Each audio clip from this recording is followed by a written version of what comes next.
without the ability to recognize your emotions. The emotions take you over completely. What that means is, the emotions, when emotional influx comes, it takes you over, it controls what you say. It controls what you do, it controls what you think. When the emotion is in charge of you. And what is an emotion? And again, like a thought, is an energy entity. An emotion too, is an entity that is an energy form. You cannot see it, but you can only see how it manifests in the external world. But an emotion is an energy form that lives in you, it's a little entity. And if you recognize it, then there's an awareness there. Without awareness, often you can easily be run by your emotions. And that means the emotion, whether it be, let's say it could be anger, it could be sadness, could be anxiety, whatever it may be. Deep regret, jealousy, envy, whatever it is, the emotion, this energy, invades, which at first you might feel in the body, it then rises up into your mind, and then it controls your thinking. So when you feel deeply negative then, or angry, then the emotion rides into your mind, and every thought reflects the emotion that you feel, because the emotion is thinking through you. And the emotion is feeding on your thoughts. So the loop happens, the vicious circle, the emotion creates thoughts, and the thought amplifies the emotion. So in the case of anger, you get more and more angry. The more you think about it, the more angry you get. Until finally you lash out, completely lost. And of course, if it's a child, also experiences that. Sometimes very children have temper tantrums or may very violent emotions. Some children have learned that the only way they can get attention from their parents is by displaying violent emotions. Because otherwise parents don't give them attention. So a child would say, as you know, if you're probably aware of the term I use, pain body. Pain body is a term I use for an accumulation of old emotion that still lives in you. It's unrecognized as emotion. It lives in you as an entity. It's an accumulation of negative emotion, often goes back to early childhood, and the accumulation of negative emotion that hasn't left you, that dwells in your body somewhere. And I call it the pain body. It's helpful to look at it as a little entity, almost, an entity that lives in your grumbling, lives in you. And sometimes it's dormant for periods of time, but it cannot stay dormant forever, it has to occasionally rise up into your mind. And then suddenly, you get taken over by this old emotion. Sometimes it's triggered by an event, and you do usually know it's the pain body, when the reaction to a triggering event is out of proportion to the triggering event. The erection is far greater than would be warranted by the triggering event. And that usually means it has triggered old latent emotion in you. The pain body, it's come to life. Then it takes over your mind, and you are no longer you then. You are the pain body. You are the old emotion that lives through you. If you have a partner, if the partner doesn't know you well yet, you only just moved in together or got married, and then the partner is suddenly surprised that you are no longer you. You may not know it's the pain body, because you just think you made a terrible mistake, but your partner's pain body may awaken yours. And then you have a one awful drama that. And the pain body loves not only negative thinking, because every negative thought feeds it. Thought is energy. It feeds emotion, and the emotion gets even stronger. Then you have another thought and feeds. This is the loop. It is also, when you feel very bad about your life. You're very unhappy about your life. What you call your life is a narrative. What you call your life is a narrative. It's a sequence of thoughts in your mind that are repetitive, or repetitive sequence of thoughts is what you call your life. And, for many people, This thing that I call my life is a huge burdensome, dreadful thing that they carry around. That is a very unhappy thing, my life. Whenever I start thinking about my life, I get more and more unhappy. Whenever I think about my life, I get more and more unhappy. And the more unhappy I get, the more I want to think about it. What arises here is the addiction to unhappiness. It's actually addictive. Why is it addictive? Because the emotion wants more of it. It's more of itself. It wants to be fed by the thinking that reflects the same energy with its vibrational frequency of the emotion. So every negative thought feeds the negative emotion. A positive thought cannot feed the negative emotion. A thought that, oh, what a beautiful sky. Isn't it? The emotion doesn't want that. Because that doesn't feed it. Or, my life is so wonderful. The emotion says, no, it's not. The emotion loves the thoughts. But it's not only the thoughts, what it loves even more, is to get the same emotion from others. And this is how the pain body operates. It then goes to whoever is around you at the time, your partner, or at work, or family member, and the emotion will then speak through you and say something negative, in order to provoke a similar emotion in the other person. It's all unconscious. It's crazy, but it's normal. And again, here we have the unobserved mind. Lack of awareness. The unobserved mind gets taken over. It gets taken over by toxic thoughts. It gets taken over by emotions that arise.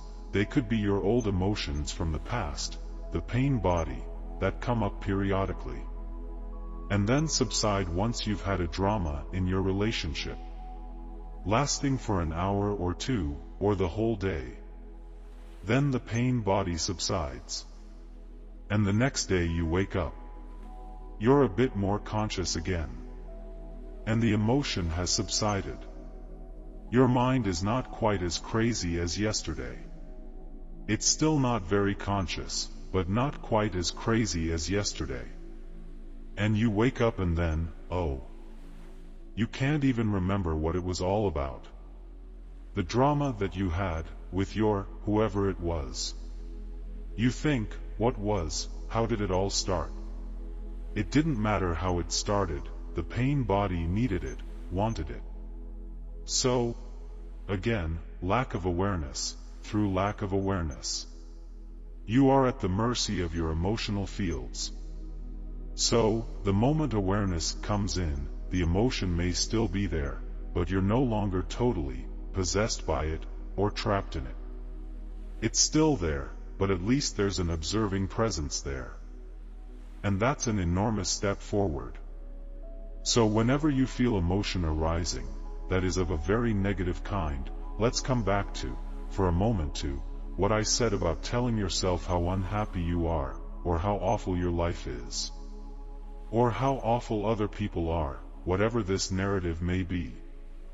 Then recognize that there is a very strong energy in you. Emotional, mental energy, they've come together. And suddenly be the observer, say, oh, for the past hour, I've been thinking bad things about my life, but is it really that bad? Because I'm sitting here breathing, looking at the plant and the sky, and feeling the liveliness in the body. You beginning to get out of your own narrative and into the present moment. The only way, where there is the only place where there is freedom from the past, from the conditioned mind, conditioned by the past, is the present moment. So, it's always to become aware, is inseparable from present moment. The power of the present moment arises. The moment you become aware, and aware is, you're the observer of your inner states. And then you're no longer at the mercy of your inner states. Freedom arises. And so the emotion, for example, cannot renew itself anymore through using your mind. Because then you say, no, I don't want that. You recognize a dysfunctional way in which the emotion is linking up into your mind. And you come into the present moment, and again, breathing, inhales. And deep breathing deep into the abdomen a few times. And your attention follows the breaths. That's the important part. And then you feel the liveliness that pervades the entire body. And there may still be an emotion in there, it may not have gone away immediately, there's still, whatever it is, the anxiety, the fear, the heaviness, or the anger. You can still feel it somewhere in you, but you're not consumed by it anymore. It's still there. You can live with it, it's not that bad, because you are the awareness that's around it. And as the awareness deepens, it begins to transmute the energy that was trapped in the emotion. Because the awareness also means that you allow it to be there in this moment. It's not renewing itself through your mind, but in this moment, this is what you feel. Awareness gives it space, is the space for it. That is, I feel this, can still feel the anxiety, but because you are aware the anxiety does not rise up into your mind and controls your thinking anymore. That's important difference. And so, you feel it and then it gradually diminishes. It doesn't renew itself anymore. But you allow it while it's there, you say, well, that is. And you may be able to feel other parts of the body that are actually fine. Anxiety might be in your chest area. But your hands are fine. You feel your hands, and your feet, and your arms, and a lot of the rest of your body. You feel that aliveness. Let's see how you begin to be free of the pain body. Or no longer at the mercy of emotional energies. And that, again, children could learn that easily at school. But game playing, for example, and so, parents can teach their children, if children have bouts of anger, for example. Sometimes some children do, it's not uncommon. This could be already the young. The pain body in the child after it's happened. Talk to the child and say, what was it? What happened yesterday? When you started screaming and throwing things? What was that? What did you feel? Can you paint it? What would it look like if you make a picture of it?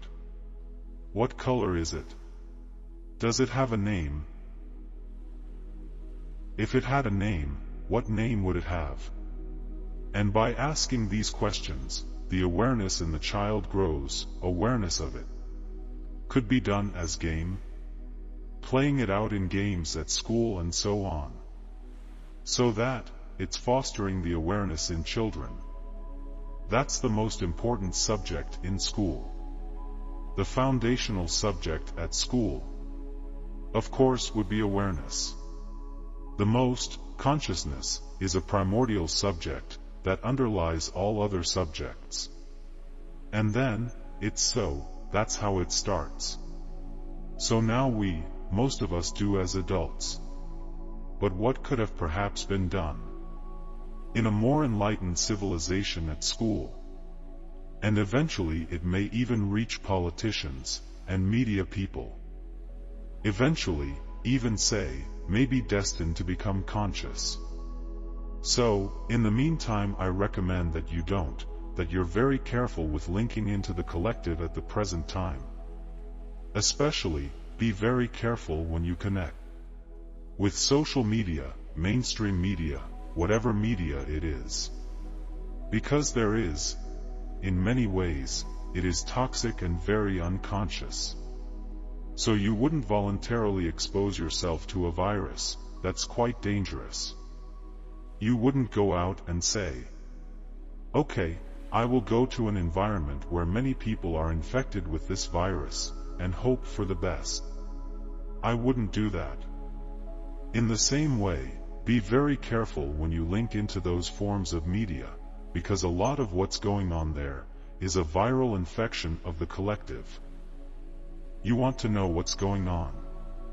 But beyond that, you do not need to listen for 1, 2, or 3 hours of 5 people on the screen talking to each other how dreadful the situation is, and, because you absorb that, don't expose yourself to unnecessary risks of catching collective mental viruses.